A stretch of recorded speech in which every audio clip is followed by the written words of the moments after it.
اشرح لي صدري ويسر لي أمري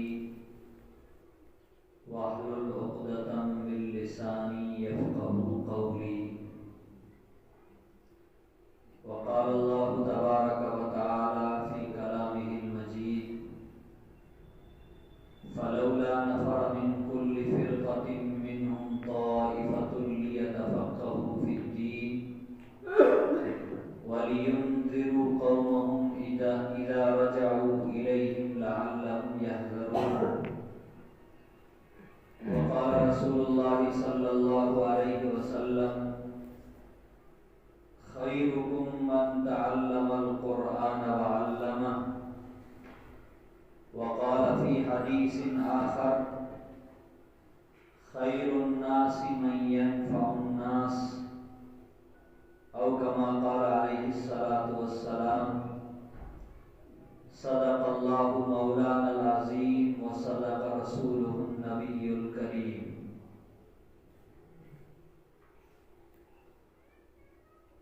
بزرگوں، دینی اور ایمانی بھائیوں،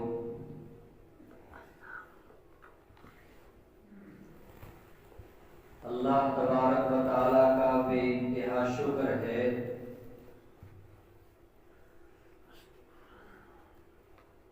کہ اللہ تعالیٰ نے اس وقت کو ہمارے لیے فائدے مند بنایا اور ہم سب کو اپنے گھر میں جمع ہونے کی توفیق عطا فرمائی۔ ہم اس وقت جہاں نماز جمعہ کی ادائیگی کے لیے جمع ہوئے ہیں، اس کے ساتھ ساتھ ہمیں اور آپ کو معلوم ہے کہ نماز کے بعد ہمارے کچھ معصوم بچوں نے، بچیوں نے قرآن کریم مکمل کیا ہے۔ اس تکمیل قرآن کریم کی تقریب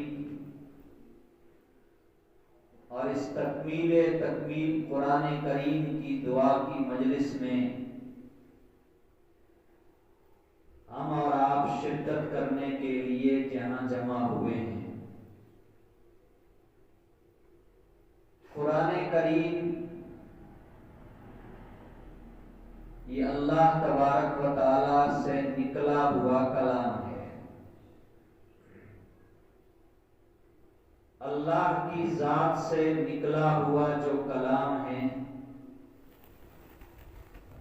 اس کلام کو اور اس کلام کے اندر جو باتیں ہیں، جو پاکیزہ اور بابرکت باتیں اور احکام ہیں، اسلام میں اسی کو قرآن کریم کہا جاتا ہے۔ اور اللہ تبارک و تعالی نے خود اپنے کلام کے اندر بھی اس کو قرآن کریم سے تعبیر فرمایا ہے۔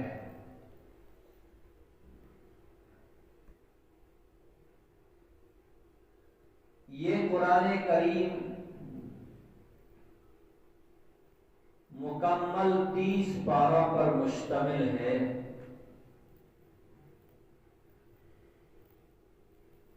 جن 30 پاروں کو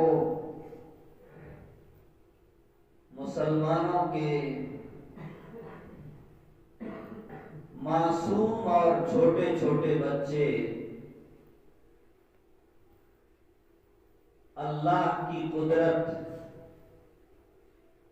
اللہ کی نعمت اور اس کے فضل سے اپنے سینے کے اندر محفوظ کر لیتے ہیں۔ دنیا کی کوئی کتاب ایسے نہیں،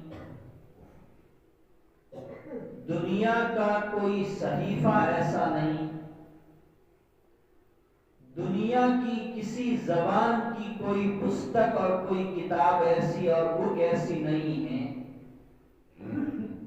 جس کتاب کو اس مذہب کے ماننے والے، اس دھرم کے ماننے والے، یا جس فن کے اندر وہ کتاب لکھی گئی ہے اس فن کے ماننے والے، رات دن اس کے اندر محنت کرنے والے، دنیا میں قرآن مسلمانوں کے علاوہ کوئی بھی ایسا انسان نہیں ہے جس نے اپنے دھرم کی کتاب کو اپنے سینے میں محفوظ کر رکھا ہو، یا اپنے فن کی جو بڑی اہم کتاب ہے اس کتاب کو اپنے دل و دماغ کے اندر مکمل طریقے سے محفوظ کر لیا ہو۔ کوئی انسان دنیا کے اندر ایسا موجود نہیں ہے۔ یہ نبی کریم صلی اللہ علیہ وسلم کا معجزہ ہے۔ کیا ہے؟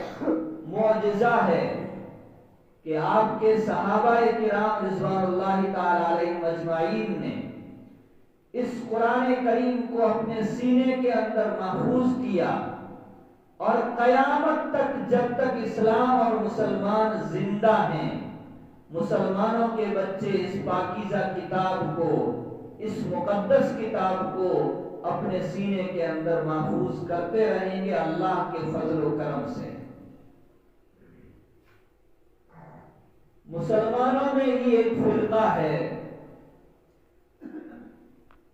جو مکمل قرآن کو صحیح طریقے سے مانتا نہیں ہے۔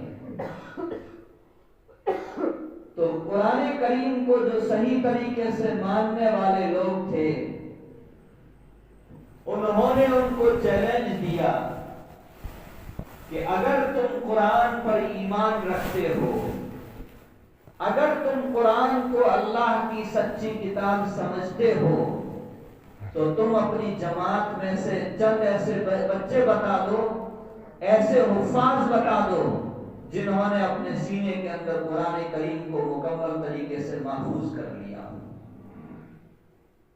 بزرگوں اس چیلنج کو وہ قبول نہیں کر پائے، اس کی کوئی مثال اور اس کی کوئی نظیر وہ پیش نہیں کر پائے۔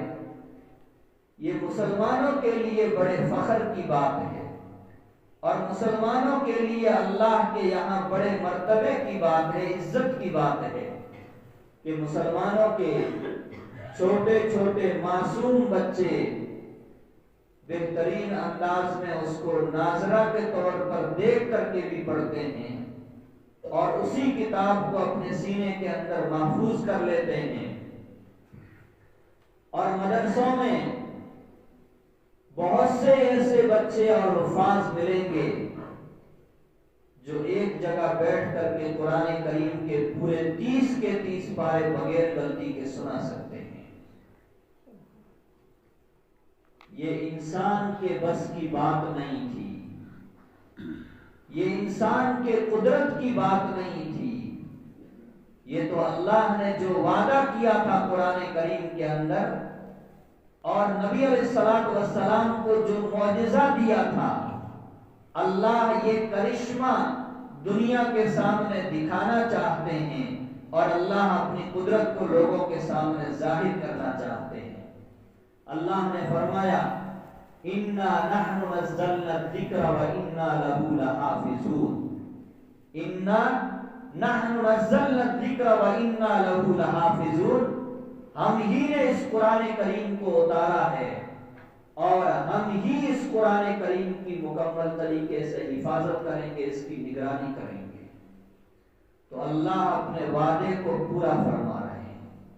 قرآن سے پہلے اللہ نے آسمانی اور بہت ساری کتابیں نازل فرمائی، چھوٹے چھوٹے رسالے اتارے، صحیفے نازل فرمائے۔ اللہ نے زبور کو اتارا، اللہ نے انجیل کو اتارا، اللہ نے تورات کو اتارا، اللہ نے حضرت ابراہیم علیہ السلام کو 10 چھوٹے چھوٹے کتابچے دیے، لیکن اس قوم نے، ان امتوں نے نہ اپنے نبیوں کی قدر جانی، نہ اپنے دھرم کی کتابوں کی قدر جانی۔ عمل کے اعتبار سے بھی کمزور رہے اور ان کی حفاظت کرنے کے اعتبار سے بھی کمزور رہے، ہوتے ہوتے ایسا زمانہ آیا کہ ان کتابوں کے اندر تحریف ہو گئی، تبدیلی ہو گئی۔ آج دنیا کے اندر کوئی بھی ایک کتاب اللہ نے جیسے آسمان سے ان کو نازل فرمایا تھا اسی انداز اور اسی طرح کوئی کتاب دنیا کے اندر محفوظ ہو، کوئی اس کی نظیر بتا نہیں سکتا، کوئی اس کو پیش نہیں کر سکتا۔ قرآن کریم کو نازل ہوئے تقریباً 1450 سال ہو گئے ہیں۔ کتنے؟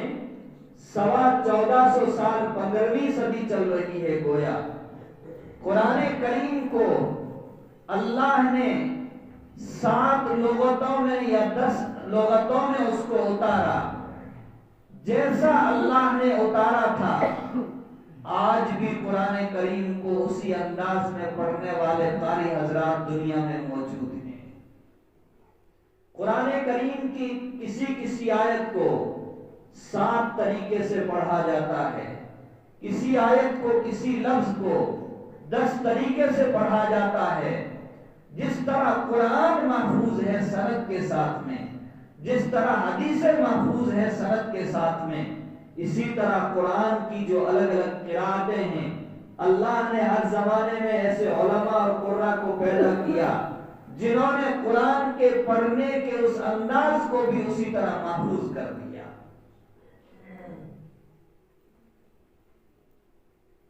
کئی الفاظ قرآن کریم کے اس طرح ہیں۔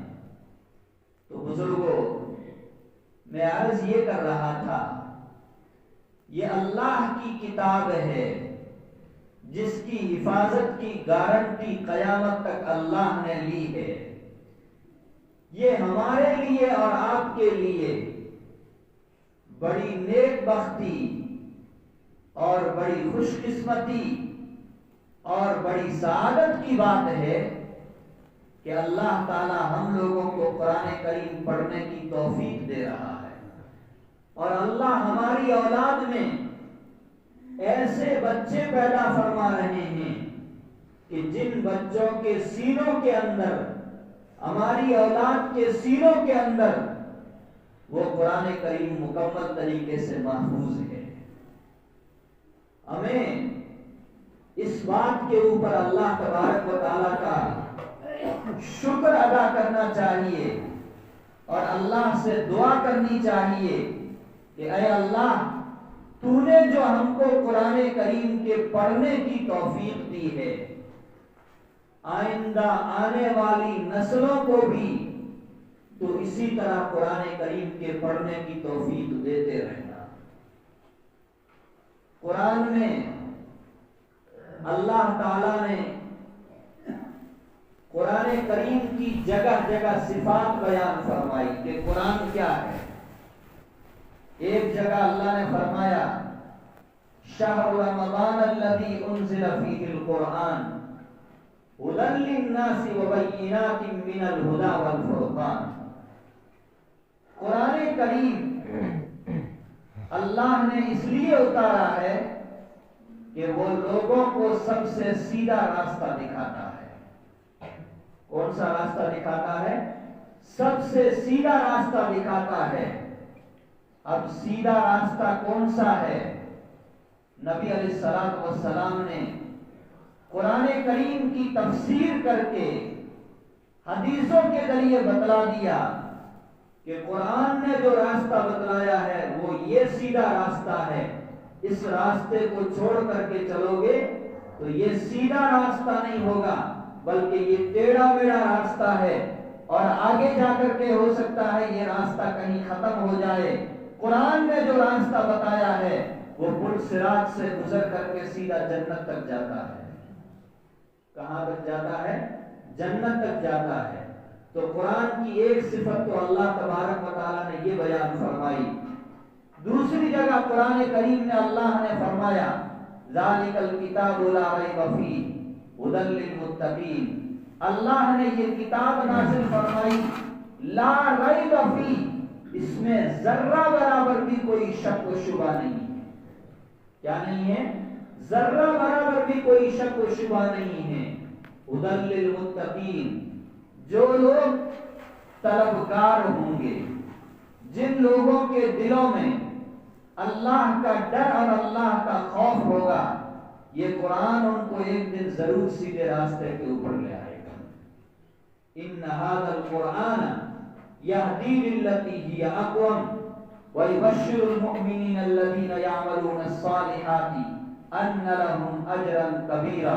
اللہ فرماتے ہیں یہ قرآن وہ راستہ دکھاتا ہے جو بالکل سیدھا راستہ ہے، اور ایمان والوں کو قرآن خوشخبری دیتا ہے، خوشخبری سناتا ہے۔ کیا سناتا ہے؟ تم جو قرآن پڑھ کر کے نیک عمل کرتے ہو، قرآن کو سمجھ کر کے جو نیک عمل کرتے ہو، اجرن کبیرہ، کل قیامت کے دن ان کے لیے بہت بڑا اجر ہوگا۔ مذہبی زندگی اور دھارمک زندگی کا اصل فائدہ اور اصل نتیجہ اگلی زندگی میں ظاہر ہوگا۔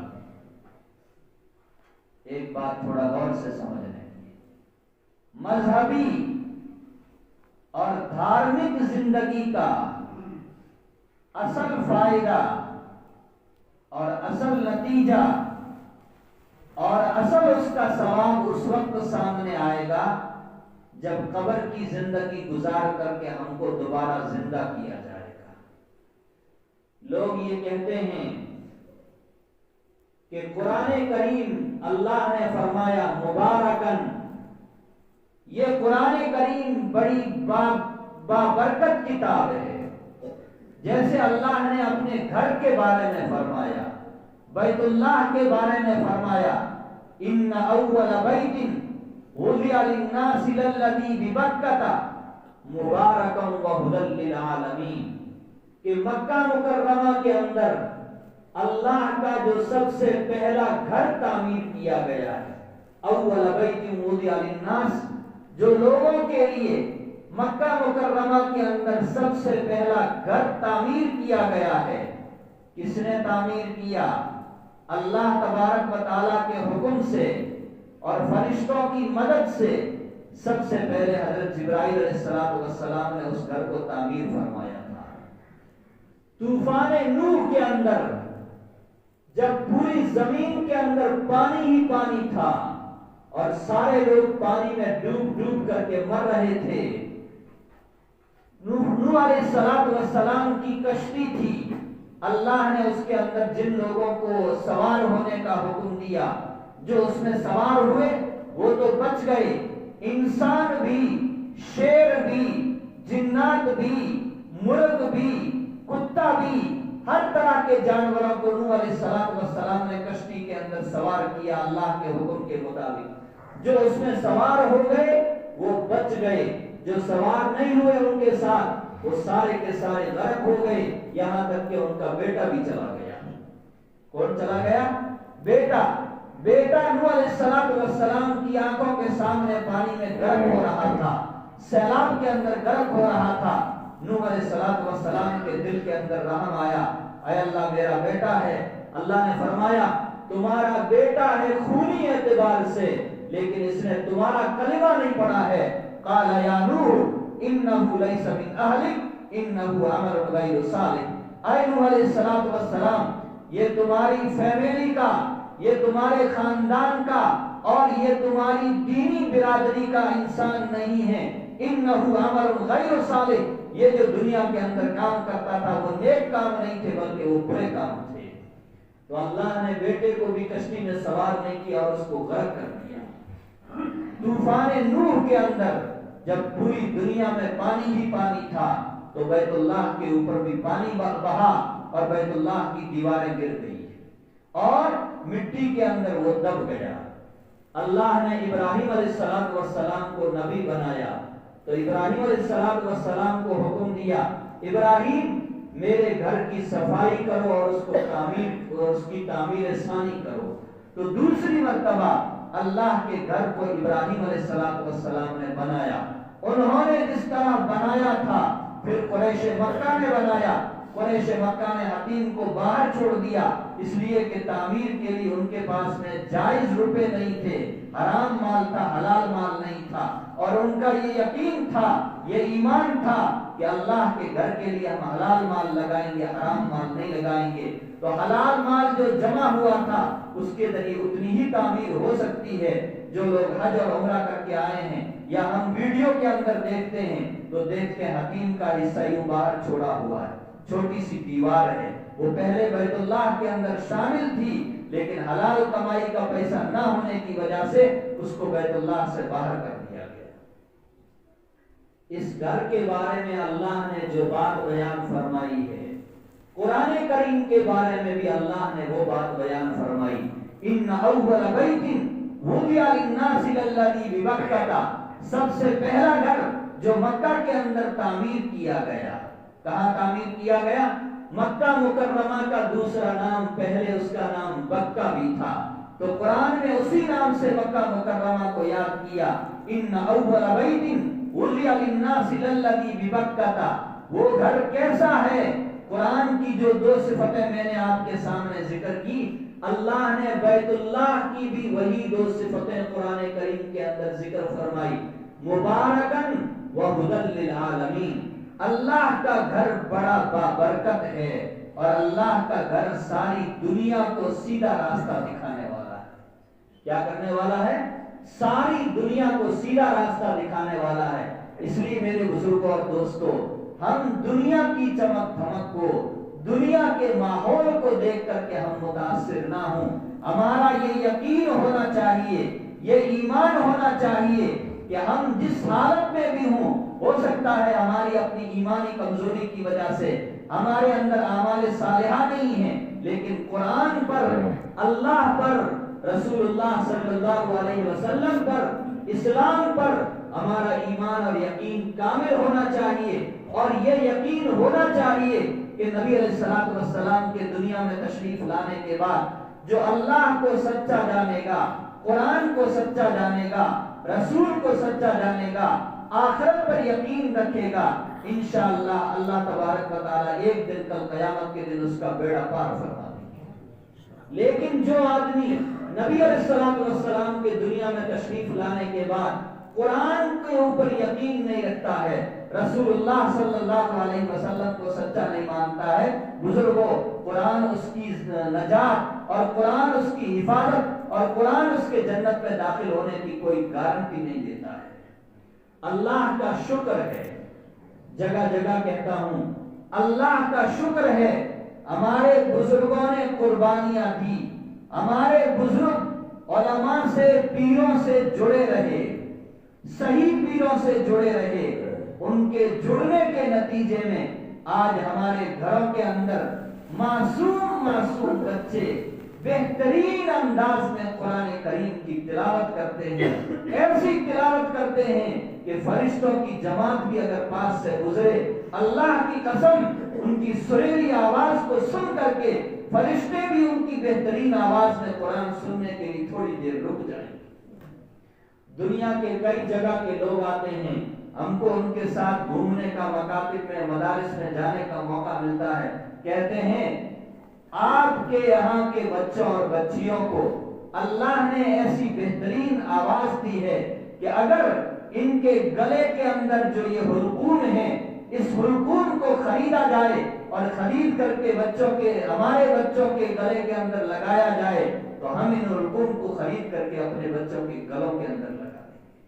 اللہ نے ان کو دوسری بہت ساری نعمتوں سے نوازا ہے، لیکن یہ نعمت ان کے پاس میں نہیں ہے۔ بزرگوں اور دوستوں، ہم اس کی قدر کریں گے، اس نعمت کو اور آگے بڑھانے کی ہم کوشش کریں گے، اور اس نعمت کو لے کر کے جو لوگ چل رہے ہیں ہم بھی ان کے شانہ بشانہ، قدم با قدم ان کے ساتھ چلیں گے تو اللہ تبارک و تعالی ہمارے گھروں کے اندر، ہماری نسلوں کے اندر اس نعمت کو اور اس دولت کو اللہ کا دیر باقی رکھیں گے۔ کیا ہم میں سے کوئی آدمی یہ چاہتا ہے کہ ہم قرآن کو چھوڑ کر کے مریں، رسول کا انکار کر کے مریں، آخرت کے دن کا انکار کر کے مریں؟ بزرگوں، اگر ہم میں سے کوئی نہیں چاہتا ہے تو ان چیزوں کو زندگی میں باقی رکھنے کے لیے اس دور کے اندر ہمارے بچوں کے لیے مکاتب، مساجد اور مدارس ہے، اور بڑوں کے لیے دعوت و تبلیغ کی محنت ہے اور ذکر و اذکار کی مجالس ہے۔